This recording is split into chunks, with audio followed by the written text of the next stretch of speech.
What is going on, everybody? Welcome back to the Civilization 5 Italy region AI only battle. I hope you're enjoying it so far. It's been a few days since I recorded an episode, so it's good to be back and see what's going on. I believe, yeah, we still have a war between Bosnia and Austria as we hit turn 450. We are going to try to get to at least 500. As I said, I'll just keep pushing it when things happening. If, you know, this episode, this war fizzles out and we don't get a new one, then the next one will come back when the next war starts. We won't sort of sit here and wait.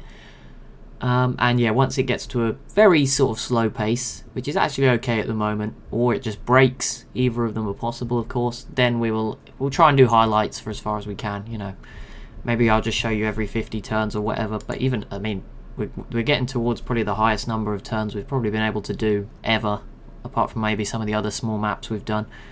So I wouldn't expect too much. The Vatican City is once again changing hands between Monaco and Rome. I mean, yep, okay, that's been happening for over 150 turns now. Not really going to look into it. But yeah, we'll stay focused here. Austria has so far recovered Graz. They're pretty close. There you go, they get Linz back again. Linz has definitely changed hands a lot of times this game, as well as the Vatican. But yeah, Linz, I think, even more so, potentially, if you were to work out the amount of individual times. And it is, once again, returned to its rightful owner of Austria. Never mind, and back to Bosnia it goes. I feel like that one population might just be all the soldiers that are living in the city. That might be the case for Linz. But there you go. We will see. Will we get another big war today? That is always a nice bonus. But if not, we'll focus on Bosnia v Austria. I mean, in the long run, Bosnia will have more production, so they should make up for this poor start. They should bring over more units. They have more land, so they'll have more resources. Yes, in theory, eventually Bosnia should turn this around and start to push back. It just looked like they weren't really prepared, and Austria was kind of prepared for this to happen. So we'll see. But yeah, I think over time, obviously Bosnia will just be able to produce more units per turn than Austria, and that will be enough, you know, assuming they can give each other equal damage. If Austria puts up a great defense, that maybe changes things. But I do see Bosnia now has at least 21, although a lot of those are nukes, which they might, almost all of those are nukes. A lot of nukes, and they're not using those just yet, because the offensive civ is, of course, less likely to use them unless the defender uses one first. Or if the only times you really see a civ will use them, the defender will use it against a bigger civ, or if someone's about to die, or if it's going really bad for the attacking civ, they might then use one. But it's very unlikely at the moment that Bosnia would just start nuking Austria, especially when Austria has no nukes of their own this time around. They did have some, I believe, when they defended from Yugoslavia. They have obviously not rebuilt nuclear missiles. They might just be busy building these other units and not having the time. Maybe they bought the uranium to build the original nukes. You know, there's a number of reasons they may not have rebuilt them. Maybe they didn't have any and I was just getting confused, but I'm pretty sure Yugoslavia did get nuked at least twice by Austria, unless I'm getting things all mixed up. Doesn't matter too much because Yugoslavia is, of course, no longer with us. But there we go. We trying our best. We'll see what happens. The Gauls turn, and yeah, there you go. Bosnia, it does seem like they're going to hold on to Linz now, so maybe this is why I said I think they will eventually. War of attrition, it's always going to favour Bosnia. If you're the smaller civ, you need to have some sort of advantage, whether that's tech, surprise, bit of geographic advantage, you know, having planes when the other side doesn't have planes, having boats if they don't have boats. You know, you always need a little bit of an advantage, something to help you out if you are the smaller civ, which in this case they did not have. But that's okay. That's fine. They are still trying to do some damage, but yeah, Linz seems pretty well defended now by Bosnia. So there you go. What else? I'm just thinking, what can I say right now? We're just watching this war. It's exciting. It is interesting, but I just can't say too much. I've got exams this month. I don't think it will affect anything. I'm pretty well prepared. I've only got 4 exams. They're all online. They're all in the morning. So I'm just at home for the rest of this month. I'll go back to uni the start of February, so there might be a weekend there where I have to miss a live stream because I'm moving back. But yeah, nothing will really change. I know in the past I've taken time off for exams and stuff, but like I said, I've got 4. One of them is pretty soon. I'm very ready. I'm pretty much ready, so yeah, not in an overconfident way, but you know, I've been doing a lot of studying over Christmas and stuff, and think I'm ready. Hope I'm ready. But yeah, it shouldn't affect the schedule at all. So yeah, everything should keep going. Once I get back to uni, the streams will be able to be more regular. Whereas obviously when I'm at home, I can't set certain days because some days I'm not around. But yeah, for the most part, there you go. That's a bit of a heads up. What you can expect in February will be more regular days for the streams. It will be more regularly scheduled, which makes it easier if you want to catch those. But yeah, the AI battles, I'll be just keep doing one episode a day. They seem really popular. We're getting lots of new subscribers, so welcome. I think I may have jinxed Austria. Look, I believe, but actually no, wait. There is fallout here, but none of these cities took damage. Unless it's about to show up late. I'm pretty sure this was already here. I have no idea. Unless Bosnia nuked off the cities, which would have been a weird choice. I mean, it's something you can do it. I mean, it's not... Don't have to. But also, look, it's in a straight line like this. That's kind of weird. Yeah, I don't know what's... I think it's just loaded in because I've stared at it for so long. It was probably still here from last time. Austria does have a few workers, but look, they've repaired this side of the country. Maybe they just ignored this side while it was a war zone. And I think that's just shown up. I don't think they got hit with a nuke. But maybe while I was waffling you saw all the units die. Maybe they did. But I'm guessing they didn't. I mean, there's still 11. There's 22 here now, so there's one more thing. It was 10, 10, and 1. Now it's 9, 2, 1, and 10. So yeah, 22 instead of 21. I think they're mostly okay. I wonder if Bosnia gets weak enough. I would not be surprised if the Gauls attack them. They have a ton of units in their new Balkan territory. And a huge set of guided missiles and other aerial things to help out. We still have Rome. Yeah, Rome put on a great defense, and now they're actually pumping out units like crazy. I mean, they might be right up there now. See, we only have 6 civs remaining. It's going to be quite hard for any of them to die. In theory, the Gauls could probably get rid of Austria pretty quickly, but it doesn't seem like they're too interested in doing that. They could also probably get rid of anyone quite easily. Yeah, I think Carthage and the Gauls, if you were going to bet on the last 2 to survive, if hypothetically we made it that far that there was only 2 left, which at the moment we're not really getting the wars to suggest that that will happen at a reasonable time, but if it was to happen, I would be leaning towards it being Carthage and the Gauls as the last 2 standing. Carthage because of their location and the Gauls because of their size. I think the Gauls could easily beat Monaco right now. I think they could beat Austria and Bosnia right now.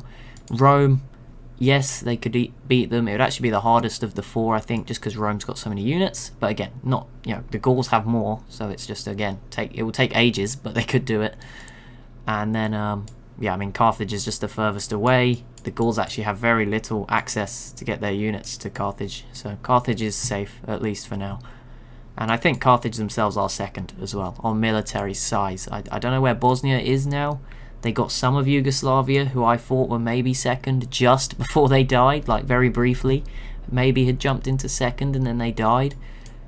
Bosnia got some of that, so I don't know if they got enough to overtake Carthage though. I don't know, because obviously the Gauls got quite a bit too, including the best cities, which were Belgrade, or was Belgrade when it was at 37. There's 22 population. Zagreb, they got Skopje, Zijing here, these are both big cities. Innsbruck, I think that might have... No, I think that was Yugoslavian, right?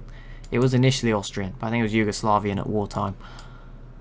But yeah, they got some coastal cities too, so yeah, I would...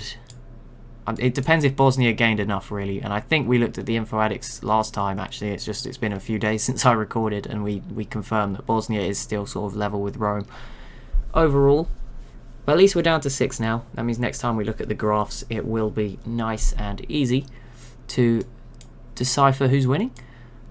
Here we go. So yeah, Bosnia not making much. I mean, they're going to hold on to Linz now, although it still seems to be quite low all the time and not recovering. I'm not really sure how that's happening.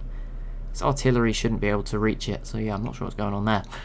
But yeah, it looks like Bosnia is starting to push back in now towards the city of Graz, which is not so good for the Austrians. As we hit the year 2031, it's like 9 years from now, 9 years from the present. Crazy times. Oh, I'm realising how old I will be by then, and that is terrifying. Okay. that is scary.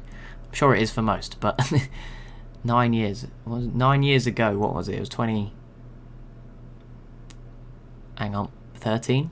2013. Start of 2013. Little George back then had not made any YouTube videos, and now here we are, 9 years later. Something ridiculous number. I don't want to read it out because it's actually, I believe it's more days than it since when the channel started in videos, which is ridiculous, but a lot of them are sort of batch recorded stuff, so don't worry. I'm not insane. Hopefully, maybe I am. Maybe I'm doing the same thing over and over again, right? But there we go. The Vatican City falls to Carthage again this time instead of Rome. Again, I don't think it will hold particularly well. I don't know why neither of these civs have a navy, like a proper one. Like, they have boats, a few of them, for both of them, but neither of them are here for one thing. And yeah, it's pretty weird. They're just sort of, like, maybe they've got a truce, like, to not fight here, but they can fight anywhere else. It's quite weird. But that's what's going on over there, I guess. Linz still not recovering. I really don't know what's going on, because Austria don't have planes, so I really don't know how, unless this artillery is just somehow shooting really far with some good promotions and this rocket artillery. You'd think it would heal a bit more, but maybe not. Maybe I'm going crazy. I don't know. Maybe it's just not been that many turns. Like saying that, it's now turn 464. We are progressing at a nice pace. We're actually doing... Turns are taking less than a minute per turn. I think having less civs is certainly helping. There's only 6, so they are not taking particularly long at all. It also helps that some of them aren't really doing anything, the Gauls. And, I mean, Monaco's doing a tiny bit, as is Carthage and Rome, but they're not doing too much, those 3. And then these 2 are obviously fighting, but neither of them... You know, these are like regular game of civ-sized civs, like the Bosnia here, and Austria certainly. They're just normal sized civs. They're not like 40 city mega medium sized civs that we'd have on the big world map or anything. Yeah, I mean the Gauls are huge. But you know, that's sort of, if you were a human player on a regular sized map going for a domination victory, I wouldn't say this is too big. I don't think you'd have this many units. Obviously you would just go on and win the game, I would assume at this point. Like, you'd just not stop declaring war on people till you won, which this AI is doing. But yeah, this size doesn't seem too unreasonable. I'm not sure, what do they actually need to do right now to get the domination victory? How many cities are they away? So the quickest way to Vienna would be Klagenfurt and then Vienna. You'd have to get through the mountains. So that's 2 cities that they would need to take. To get to Bobovac, they could probably go straight there, so we'll say 1. They'd probably go for this one first, but you could go straight here if you wanted to, and they have the planes to probably do it. So that's 3 cities away from a domination victory. To get to Rome, well, you would need the Vatican as well, because it is a capital, even if it's no longer with who it was the capital of. You'd need the Vatican, which in theory they have actually surrounded. They are not in the race for this, but they could, you know, 1 turn that as well. And then to get to Rome, I'm going to say 2, because they don't have much access to the Mediterranean. They still haven't got any boats, really. They did have some out here, and they're all sort of spread out, but yeah, there's some up here, look, but yeah, I mean, I'm going to say Antium, then Rome, because they're going to probably have to go by land. So I'd say they could easily get another 2 here, so that's 5. The other capitals on the map are... There is the Yugoslavian capital. No, they already have that, sorry. The other ones was Naples. Was it Naples? Was this always called Naples? Yeah, this was the 2 Sicilies capital, right? Yeah, I think Naples was the capital. They'd need this, which I will give to them. This is a hard one, right? I'm going to say 1 extra. I'd say 5 cities. If they got these first, they could then build the boats and come over, right? So I'm going to say 5. I'm not going to make them grab every single one. They have paratroopers and stuff too. So let's say 5. They would then have to come over and get Carthage. And again, I'll just say 1, even though that's probably unrealistic. But, you know, if you just went for it. If you leave Carthage till last, that would be the plan. And obviously, Monacoville. Yeah, you probably have to get through 3 here. So they are probably less than 10 cities away from being able to do it if you wanted to rush it, like in the quickest way possible. The quickest way, in my mind, would be go Klagenfurt to Vienna, peace out with Austria. Oh, actually, I did forget 1 capital. You would need to get Prague. I forgot about that. So yeah, I guess go through Salzburg and then to Prague as well, sort of just along the top here. 4 cities. You'd have to get Targoviste as well, right? That's the Wallachian capital. Okay, just go in a line along the top. Sorry for forgetting those 2 capitals. But yeah, just get these 6 cities. So is that 6? Yeah, 6 cities along the top of the map. That would be one way. Then I would, obviously, while you're fighting Bosnia, take Bobovac. then you can peace out of that war. I would then go after Monaco over this side, take either Brescia, Fontvieille, Monacoville, or go through Levoto, Fontvieille, Monacoville. I mean, if the AI is good enough, they might be able to find a way around, but obviously if you want a peace deal, you need to be winning pretty heavily, so I'd just kind of take the 3 cities, go that way. Then go for the Vatican, whoever owns it. Obviously, preferably it's with Monaco, makes life easy. Yeah, attack when Monaco have it and try and one-turn it. That would be the easiest thing to do. If it's with Rome, go for that as well, preferably not Carthage. Then go to Antium, and then go to Rome. Obviously, if you have to fight over here a bit more just because they're here, go ahead and do that, beat them up. Then go on final war with them, take some turns off, build some boats out of the Vatican, Antium, this city here, and obviously Monacoville. If you've pieced out at this point, you can build some boats here, Brescia, Fontvieille. Build lots of boats from them, maybe even this city because it's at 35. Build some boats, and then from there, just very quickly, you know, try and rush, build a load of carriers, try and rush the siege of Carthage, just nuke it to the ground, one turn, get in, and then you've won, regardless of if Carthage take it back next turn. That would be the quickest possible domination victory I think you could probably achieve right now. Like I said, it's probably not going to happen, I'm afraid, but, you know, we'll see. Who knows? If we get down to 2, the problem normally with getting down to 2 civs is they are normally trading with each other. The only variation to that is that in this game almost everyone is embargoed, so they wouldn't be trading with each other, so that might change things. I think there's also different ideologies, so if there was potentially an autocracy, oh no, not really, Milan and the Vatican, so everyone else is autocracy, so not really. See some very high tourism numbers there. The Gauls at 1,750 for Bosnia, well ahead of Monaco and Carthage there. Austria and Rome both in the 200s as well. Repealing the embargo of Rome, I like that, Rome proposing that one. At the moment, the embargoed civs are Rome, the Gauls, Bosnia and Yugoslavia. So Monaco and Carthage must be sort of working together to maintain some trade with each other. Obviously, Rome can be pillaging any of that, but it does mean these two can still trade with each other and continue to prop up each other's economies, whereas the other four not quite given that advantage. But there you go. They're trying their best, I guess. Trying their absolute best. While I'm here, guys, if you're watching this on the day it comes out, obviously it doesn't matter if you're not, unless you want to watch the VOD. There will be a stream 2 hours after this video goes out. You'll probably see it if you're on the channel page, of me playing some EU4 multiplayer with some of the people from the Discord. If that is something that would interest you, be sure to check it out. I'm playing as Venice, and I'm doing a pretty cool strategy. I'm currently annexing Byzantium, so that's pretty cool. A Byzantium that we made much bigger at the expense of the Ottomans, so be sure to check that out. And if you are interested in playing in multiplayer games, be sure to join the Discord in the description. There is likely to be a Civ 5.1, probably I'd say maybe February time now, but or end of January or February, depending, probably because of my exams I'd say probably February, but we are going to try and do a Civ 5 game very soon. So yeah, just be sure to hop in the Discord if you are interested in being involved in any multiplayer stuff. What I'm going to do with this series is, for the next episode, I'm just going to hit next turn a few more times now till we get to the next war, or until Bosnia really starts doing something. Obviously, if it's really slow, we probably won't hop back in. I know that I don't want to take away from the fall of Austria, but you know, if it's one city every 20 turns or whatever, we don't want to really sit here through all of that. So what I'll do is I will just keep pressing the next turn button. I do see the Gauls just put a citadel down there to make it a bit harder. But yeah, I'll keep pressing next turn till we get the next sort of big war. Or if something big happens between Bosnia and Austria, obviously we'll come back. But yeah, if it's going to be sort of one city every sort of 20 turns, slow Bosnian progress, we'll just keep going until we get a new big war. But yeah, thank you so much for watching. As always, if you have enjoyed, be sure to leave a like and a comment down below. Be sure to subscribe as well if you are new to the channel. And I'll see you in the next one.